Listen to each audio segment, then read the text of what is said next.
The quiet hum of machines filled the air in the luxury suite of a top-tier private clinic, each beep marking the seconds of a man's stillness.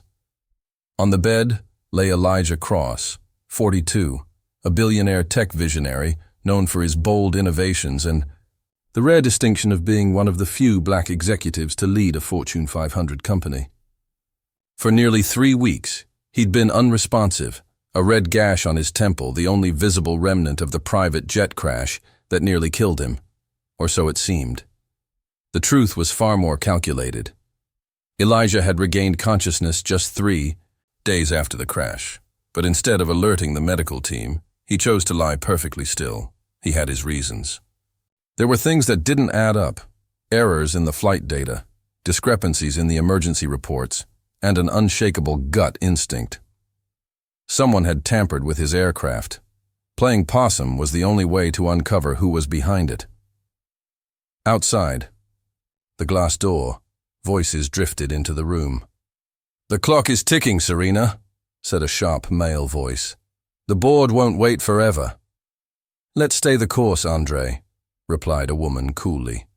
"Just a few more days. With Dr. Landon's report, the vote will go our way." Those voices belonged to Serena, Elijah's wife of 8 years, and Andre, his half-brother and COO of his company, Crosstech Industries. Their presence confirmed Elijah's worst suspicions. They weren't just mourning his condition. They were circling like vultures. Andre continued, his voice dripping with certainty. "Once we invoke the medical incapacitation clause, we'll control everything. Landon has the paperwork. We only need the board's nod." "And what about Olivia?" Serena asked. "She's poking around Elijah's legal files." "Handled. I made a quiet call to the state bar. Ethics complaint, buried in paperwork. She'll be too busy defending herself to interfere." Olivia Tran, Elijah's general counsel, friend, and one of the few people he truly trusted. The thought of her being dragged through the mud boiled his blood. If they were willing to destroy Olivia's career, there was no telling what else they'd do. The door eased open. Soft footsteps entered. This one was different. Measured, graceful, calm. A woman's voice followed. "Good evening, Mr. Cross. I'm Naomi. I'll be looking after you during the night shift." Her tone was professional, free of the cloying pity most nurses used around supposedly unconscious patients. Elijah noted the scent of lavender and the smooth efficiency in her movements. She checked his vitals, recorded notes, and then, to his surprise, sat beside him. "I don't know if you can hear me," Naomi said, her voice lowering to a confessional whisper. "But I need to talk to someone, even if you're not really here." She hesitated. "I took over after your previous nurse left suddenly. The story didn't sit right. Last night I reviewed your files, and what I found was disturbing. Your sedation levels? Far too high for someone with your diagnosis. Reflex tests? Faked." Elijah remained still, though every word stoked the fire in his chest. "I'm not just a nurse," Naomi continued. "I'm a forensic neurology consultant. I take on quiet cases when something feels off, and something about yours is wrong. Deeply wrong. I think someone wants to keep you in this state deliberately, but I'm going to help you, whether they like it or not."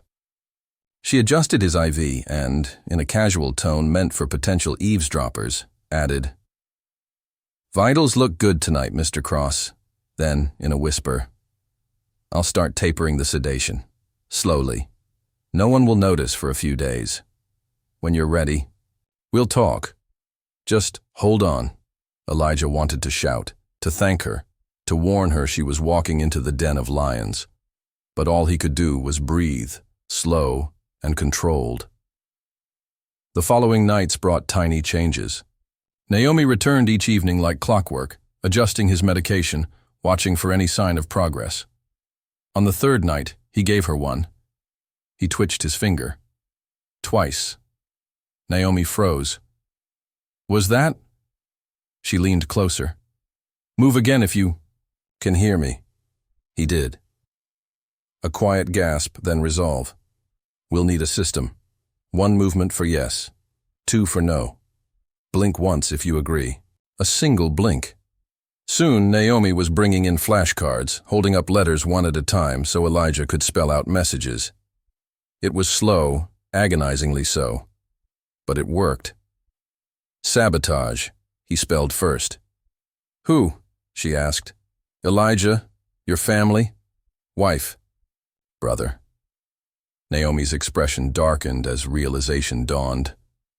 But it wasn't just about control of Crosstech. Elijah pointed her to something bigger. Aurora. Aurora. The name of his secret project. A clean energy breakthrough capable of transforming energy access in underserved communities. It wasn't just a business initiative, it was personal. He'd grown up in neighborhoods where power outages were the norm and utility bills could crush families. Aurora was his legacy. And now, it was the reason they wanted him gone. While the days passed with choreographed visits from Andre and Serena, each dripping with feigned concern, Naomi worked silently, gathering evidence. She tracked Andre's phone calls, listened to conversations in the hallway, and one night she brought news. Your lawyer, she whispered. Olivia, she's in trouble. They planted evidence, bribery, fraud, fake contracts. But I've tipped her off. She's fighting back. Elijah blinked once. Relief. Then Naomi added, they're rushing the timeline. Andre wants a final report next week, confirming irreversible brain damage. But I recorded them, she said, triumph flashing in her eyes. Andre and Dr. Landon, I have the audio. That same night, she introduced a new ally, Dr. Isabel Chun, a renowned forensic neurologist Naomi trusted implicitly. Your case reeks of manipulation, Dr. Chun told him after closing the door and drawing the curtains. I can document every inconsistency. If you're willing, we can go public, but we'll need proof you're fully conscious. Over the next few days, Elijah pushed himself harder. Breathing exercises, finger flexes, eye tracking.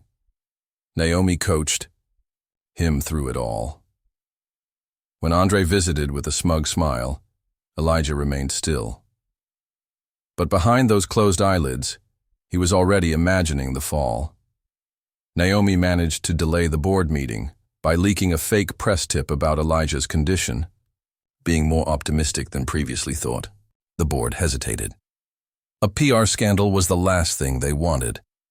That bought them time. One night, Naomi slipped a tiny recorder under the mattress, capturing Andre and Serena's late-night conversation with Dr. Landon. We're almost there, Serena said. By next week, we'll be in full control. He'll be nothing but a footnote. If he ever wakes up, he'll have nothing left, Andre added. They laughed. The next morning, Naomi brought a tablet. Elijah used their painstaking communication system to direct her. Names, codes, Project Aurora's access keys. Everything. He needed to reclaim his empire. She sent encrypted messages to Olivia, who was already fighting her suspension and gathering allies within the board. Momentum shifted. Then came the moment they had been waiting for. Dr. Chun returned with an independent panel of specialists. After a brief, intense session, covertly documented, she turned to Naomi. He's aware, cognitively intact. We can prove it. It wasn't over, but the tide had turned. Elijah's silence was no longer a sign of defeat. It had become a weapon. And the people who thought they'd buried him were about to learn what it meant to try and destroy a man who had built everything from nothing. Dr. Chun had been careful, almost too careful. With no machines that could alert the clinic staff, she examined Malcolm Reynolds using compact, discrete devices designed for covert diagnostics. After a tense moment, she gave her verdict. He's neurologically intact. The sedation, prolonged, deliberate, is unjustifiable. This isn't recovery. This is restraint. Maya's voice, low but urgent, followed. We need undeniable proof. Something that won't be twisted in a courtroom. Chun paused, her eyes narrowing with cautious intent. Then we'll need to take a risk, she said, reaching into her briefcase. But I'll need Mr. Reynolds to be completely on board. A cross-tune The next morning dawned bright over the towering headquarters of Reynolds Tech. In the executive boardroom, Victor Hayes swept in with the smug assurance of a man who thought he'd already won. The board sat poised, 12 members neatly arranged in their expensive suits, glancing over the documents Victor placed in front of them. "My brother," he began solemnly, "has suffered irreversible brain trauma. According to Dr. Lauren, there's no prospect of meaningful recovery. For the sake of our company, we must transition leadership immediately." Elizabeth Okafor, Malcolm's longtime confidant and the only board member who had been with him from the beginning, examined the paperwork with the same scrutiny she once applied to Reynolds Tech's earliest patents. Her brow furrowed. "This feels premature. Malcolm was in excellent health before the accident. Tragedies don't wait for convenience," Julia replied smoothly, offering a practiced look of sorrow, though her fingers, Elizabeth noticed, were bare of any wetting. Victor continued. "With the stock declining and investor confidence shaken, it's our duty to ensure continuity. We honor Malcolm by protecting what he built." Unbeknownst to them, Elizabeth had discreetly activated her phone's voice recorder. She wasn't gathering evidence for herself. She was following a blueprint laid out by the very man they thought incapacitated. Miles away, in the seclusion of a private room, a quiet signal blinked on a portable monitor. Dr. Chun and Maya exchanged glances. "It worked," Chun whispered. Malcolm's brainwaves, motor responses, and awareness indicators had surged past every baseline. He wasn't slipping away, he was climbing back. "Are you ready?" Maya asked gently. Malcolm's eyes opened fully, their gaze cutting through weeks of fog. His voice was faint, but resolute. "More than ready. Let them play their game. It's time I returned the favor." In the boardroom, Victor prepared to close the meeting. "If there are no further objections, we can proceed with the vote." Elizabeth raised her hand. "Just one. Why isn't Dr. Lauren here to defend his own report?" Victor blinked. "An emergency came up, but his documentation is clear." A voice sliced through the tension like a scalpel. "Is it as clear as his conscience?" Every head turned as the double doors opened. Malcolm Reynolds entered, walking with a cane, dressed immaculately, every step echoing louder than the last. Behind him were Maya, Dr. Chun, and Diana Coleman, his attorney and newly appointed head of internal investigations. Julia's water glass tipped, splashing across the table. Victor stood frozen, his face drained of color. "You're supposed to be in a coma," Victor muttered. Malcolm's voice was sharp. "Dr. Lauren is currently answering police questions about medical fraud and attempted murder." He gestured to Chun, who stepped forward and laid down forensic evidence. Mr. Reynolds was subjected to induced sedation without medical cause. His recovery was deliberately obstructed. Julia stood abruptly, outrage rising in her voice. "This is an attack. Malcolm had a serious accident. On a jet with flawless records," Malcolm interrupted. "And just days after you and Victor were discussing permanent solutions to my involvement in Project Aurora."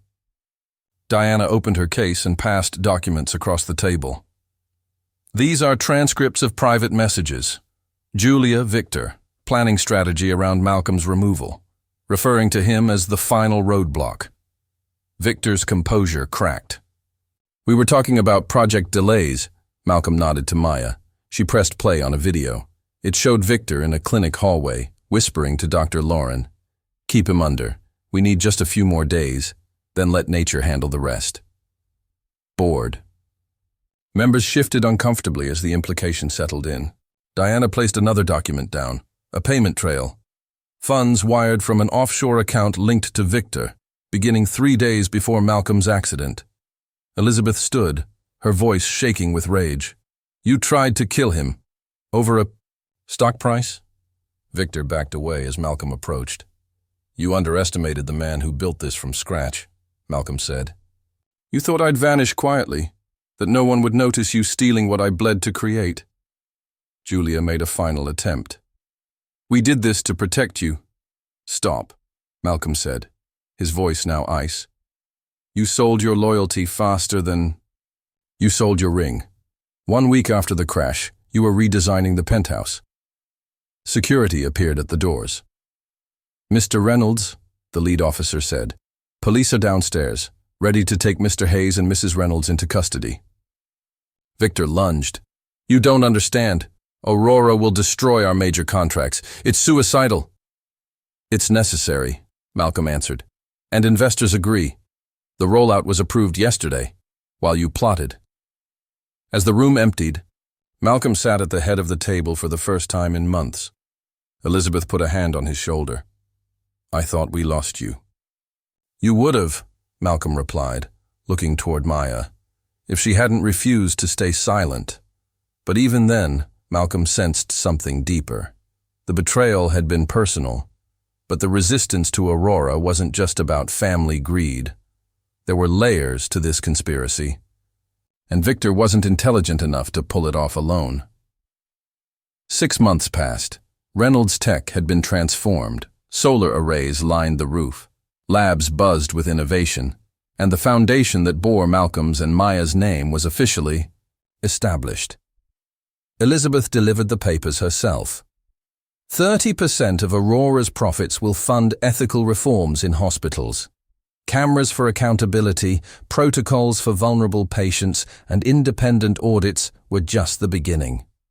Maya glanced at Malcolm, stunned. Why me? You didn't just save my life, he said simply. You changed its meaning. Later, Diana stepped in. Victor called, from prison. Claims he has names. Others who wanted Aurora dead. Executives in traditional energy. Big ones. Malcolm didn't flinch. Let him talk. The truth will surface. It always does. That evening, Malcolm and Maya walked the corridors of the new research center. Dozens of young scientists worked under bright lights, many from communities rarely represented in places like this. It's not just the tech that's impressive, Maya said, watching them. It's who you've let build it. Malcolm nodded. I had to almost die to see what really matters. Not legacy, not stock prices, but purpose. Back in the lobby, they passed a new plaque etched in glass. It bore a quote Maya had once whispered during a dark night by his hospital bed. True strength isn't measured by how much power you have, but by what you do when it's almost taken from you. Maya read it aloud, smiling. I never thought those words would end up on a wall. Malcolm took her hand. We're just getting started. That night, in the silence of a prison cell and behind federal walls, 2 conspirators faded into irrelevance, while the man they tried to erase was finalizing plans to light up forgotten corners of the world. In losing everything, Malcolm Reynolds had found something greater, a purpose forged not in power, but in principle. Because real power is not what you can take, it's what you choose to give.